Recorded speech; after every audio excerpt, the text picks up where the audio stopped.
Okay, here's our V2 simple, and it's right now it's set for balanced D-valve operation, and you can see what we've got is we've put in Lexan valve covers, so you can see the actual operation. You can see the O-ring here that actually keeps this portion of the D-valve in exhaust pressures, which is practically, at this point, it's atmospheric pressure. Okay, here's a little closer detail of the balanced D-valve.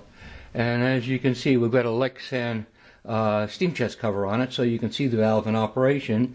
There is an O-ring here that separates the inner chamber, which is a low pressure chamber, from the outer portion of the steam chest, which is the higher pressure.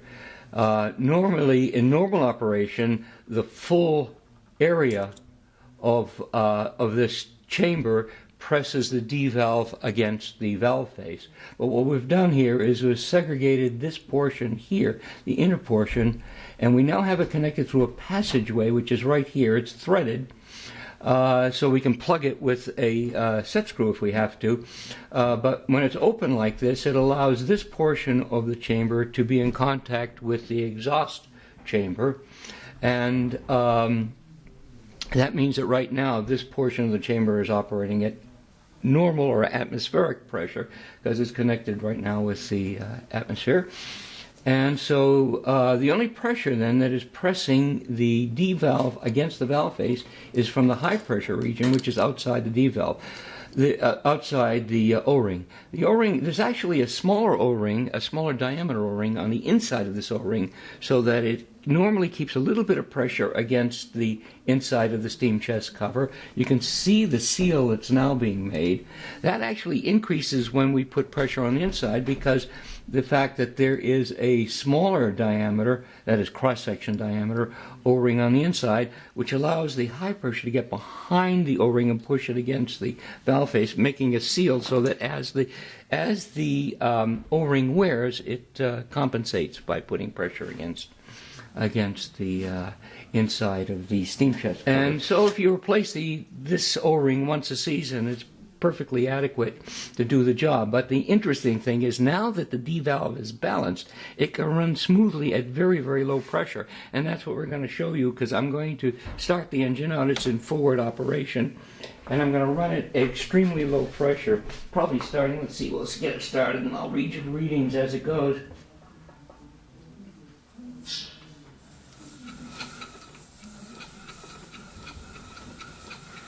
So right now it's turning at about 5 pounds per square inch, and you can see that it's turning pretty smoothly.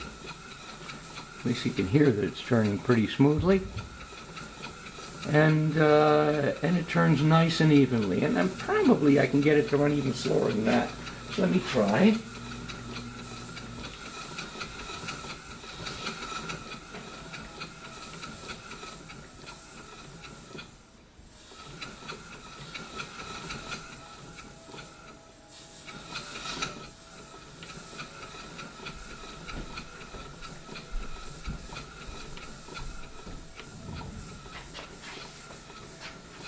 And we're down to, let me read the gauge, I would guess it's somewhere down around 3 pounds per square inch at this point, still turning very smoothly. And you can actually see the D-valve in operation. Now if the D-valve fails while we're on the boat, what we can do is just pull the O-ring, pull the steam chest cover, pull the O-ring, plug the passageway with a set screw, which we normally carry, and then we're back to normal operation, full pressure of the D-valve against the valve face. The engine in operation. You see it's still turning very smoothly. And I actually picked up a tiny bit of speed, so let me...